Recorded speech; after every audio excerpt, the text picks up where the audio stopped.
کہ ہم دیکھتے ہیں ویڈیوز میں کہ ایک 6 سال کی بچی، اس کے سامنے اس کی ماں باپ اس کی دادی مر جاتی ہے، یہ بچی بچ جاتی ہے تو اس بلڈنگ کے ملبے سے ایک 6-7 سال کی بچی اٹھ کر مما مما کہہ کر پکارتی ہے۔ ایک بلڈنگ اسرائیل کی ایئر فورس نے بم گرایا، ایک باپ دیکھتا ہے کہ میرے فلیٹ کا ملبہ ہے، دوڑتا ہے، اپنی بیوی کی لاش کو پاتا ہے، اپنی اولاد کی لاشوں کو پاتا ہے تو دیکھتا ہے کہ میری بیٹی زندہ ہے، اس کو اٹھا کر بھاگتا ہے۔ ایک ڈاکٹر ہے جو بغیر الیکٹرسٹی کے، بغیر کوئی چیز کے آپریشن کر رہا ہے، لوگ اس سے کہتے ہیں کہ ڈاکٹر صاحب ذرا ادھر آؤ، ابھی ایک بلڈنگ گری، 10 لاشیں آئی ہیں۔ وہ ڈاکٹر دوڑ کر کیا دیکھتا ہے کہ ان 10 لاشوں میں اس کی ماں باپ بیوی اور اولاد کی لاشیں ہیں۔ ایک صحافی ہے جو الجزیرہ کے لیے رپورٹنگ کر رہا ہے اور رپورٹنگ کر کے دوڑتا ہے کسی مقام پر کہ اس جگہ پر اسرائیل نے بم گرائے ہیں۔ جب پہنچتا تو دیکھتا کہ اللہ، یہ تو میری بلڈنگ ہے۔ معلوم ہوا کہ اس کے 2 بیٹے اور بیوی مر چکے ہیں۔ میرے عزیز دوستوں اور بزرگوں، اگر آج آپ کی آنکھ سے آنسو نہیں نکلیں گے، اگر آپ اپنے دل میں ان لوگوں کی تکلیف کو محسوس نہیں کریں گے، اور دنیا اگر یہ سب مظاہرے دیکھ کر بھی ان کے دلوں میں تکلیف نہیں ہو رہی ہے، تو میں تو کہوں گا کہ تمہارا دل مردار ہو چکا ہے، تم انسان کہلانے کے لائق نہیں ہو۔ کہ میرے عزیز دوستوں اور بزرگوں، 7,000 لوگ کو مار دیا گیا اسرائیلی فوج کی طرف سے۔ آپ اندازہ لگائیے کہ کوئی دنیا میں ان کا نام لینے والا نہیں ہے، کہ ان کی مدد کے لیے تیار نہیں ہے۔ اقوام متحدہ کا سیکرٹری جنرل مذمت کرتا ہے تو اسرائیل مطالبہ کرتی ہے کہ اس کو نکال دیا جائے۔ کیا ہو گیا یورپ کی تہذیب کو؟ کیا ہو گیا یورپ کی انسانوں سے جو محبت کرتے ہیں؟ کہاں گئی تمہاری محبت؟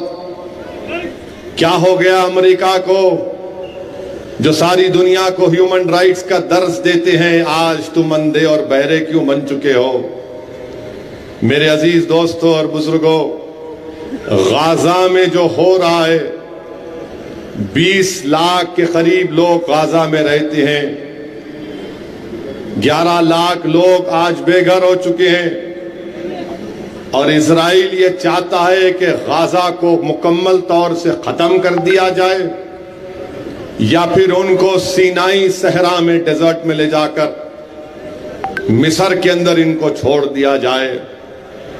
جو آج ہمارے بھارت کے ٹی وی چینلوں پر بیٹھ کر جو لوگ اسرائیل کے سٹینوگرافر اور چمچا گیری کر رہے ہیں، میں ان سے کہنا چاہ رہا ہوں کہ تھوڑی دیر کے لیے سوچو کہ غزہ میں مرنے والے بچے تمہاری اولاد اگر ہوتی تو کیا بولتے تم؟ اور اگر غزہ میں بلڈنگیں جو گرائی جا رہی ہیں، اگر تمہارا ٹی وی اسٹوڈیو گر جاتا تو تم کو کیا تکلیف ہوتی؟ بتاؤ۔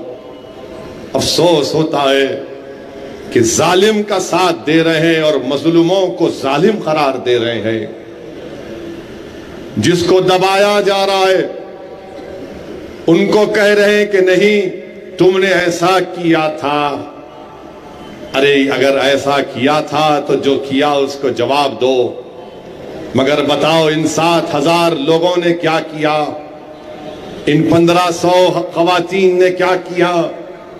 50,000 خواتین حاملہ ہیں۔ ظہیر آباد کی سرزمین پر بیٹھ کر سننے والے میرے غیور ساتھیوں، تمہارے گھر میں بھی تمہاری بیوی، تمہاری بہن حاملہ ہو سکتی ہے۔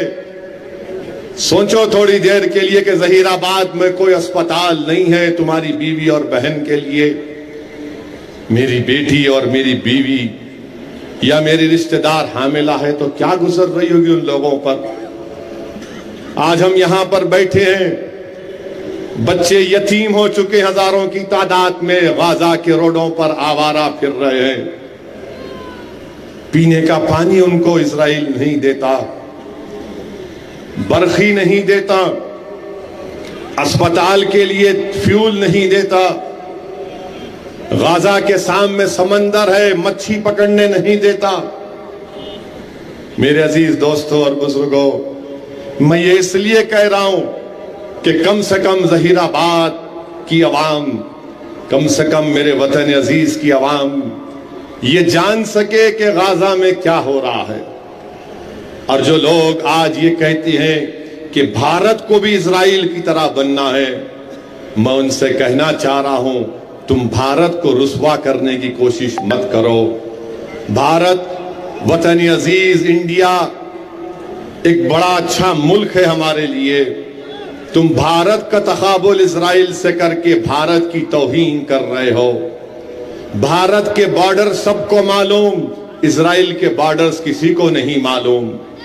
بھارت میں آئین ہے، اسرائیل میں اگر پھر سے آواز آئی یہاں پر تو آپ کو اٹھ کے جانا پڑے گا. آپ مجھے دیکھیے، میری آواز کو سنیے.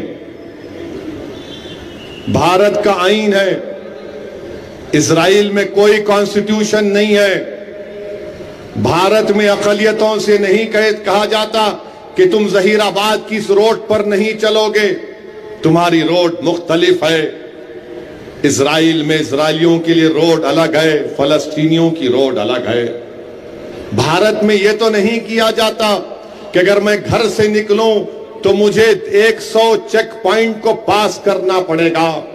یہ غزہ کے لوگ 16 سال سے ایسا کر رہے ہیں، ان پر ظلم کیا جا رہا ہے. جیل میں رہنا آسان ہے، غزہ میں رہنا اتنا مشکل کام ہے. کم سے کم جیل میں کوئی جا کر قیدی سے مل سکتا ہے، جیل میں اس کو 3 ٹائم کا کھانا ملتا ہے. مگر غزہ کے لوگوں کو 16 سال سے ظلم ان پر کیا جا رہا ہے. میرے عزیز دوستوں اور بزرگوں، غزہ کی عوام کے لیے ہم کو دعا کرنا ہے. اور یہ لوگ ٹی وی پر بیٹھ کر بڑی بڑی باتیں کرتے ہیں، جھوٹے ہیں یہ لوگ اپنا ضمیر بیچ چکے ہیں زائنس لوگوں کو. ان میں انسانیت نام کی کوئی چیز باقی نہیں رہی. ارے تم سے اچھا تو وہ شیر ہے جنگل کا جو اپنی بھوک کے لیے کسی جانور کو مار کر کھاتا ہے. تم تو حیوانیت کے بھی نظروں سے نیچے گر چکے ہو، جو ٹی وی پر بیٹھ کر عوام کو جھوٹ پہ جھوٹ بولتے ہو. کیا یہ بات سچ نہیں ہے؟ اور بار بار پوچھتے کہ یہ 10 اکتوبر کو ہوا، اب اس کی مذمت کرو. ارے کیا مسئلہ فلسطین 10 اکتوبر کو شروع ہوا؟ 1948 میں نخبہ ہوا. جب نخبہ ہوا تو 7 لاکھ فلسطینیوں کو نکال کر پھینک دیا گیا. کتنے؟ 7 لاکھ فلسطینیوں کو نکال کر پھینک دیا گیا. وہ 7 لاکھ یا تو لیبنان میں ہے، یا اردن میں ہے، یا دمشق میں ہے، یا پھر کہیں پر مصر میں ہوں گے. یہ نخبہ 48 میں شروع ہوا. کس نے بالفور ڈکلیریشن کیا؟ یہی انگریز جو بھارت چھوڑ کر چلے گئے. بالفور ڈکلیریشن کے ذریعے فلسطینیوں کی زمین پر لا کر ان زائنس لوگوں کو بسا دیا.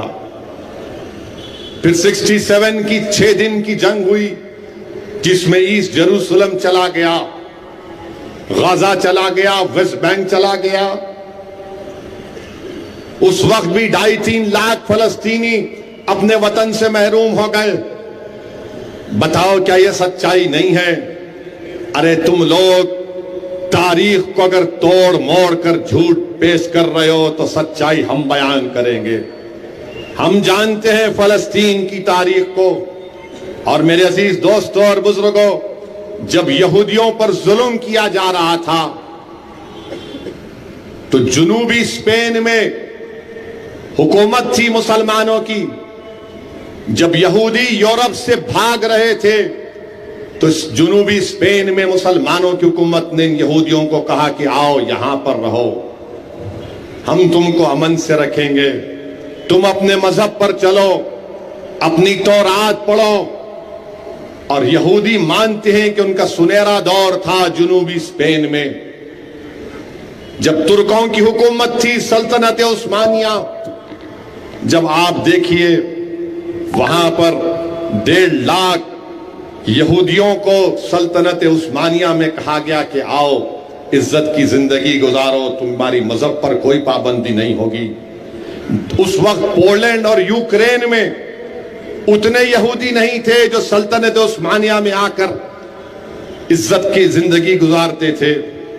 میرے عزیز دوستوں اور بزرگوں، آج اسرائیل میں فلسطینی ہے، 17 لاکھ فلسطینی ہے، سیکنڈ کلاس سٹیزن ہیں، ان کے خلاف 65 قانون ان کے خلاف استعمال ہوتے ہیں۔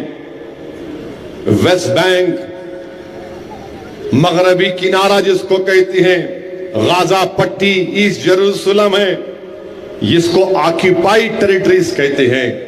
ٹی وی چینل پر آپ سنیے تو یہ اسرائیل کے اسٹینوگرافر جو بڑے اینکر بن کر بیٹھتے ہیں، میری فوٹو دکھاتے ہیں، غازہ گینگ۔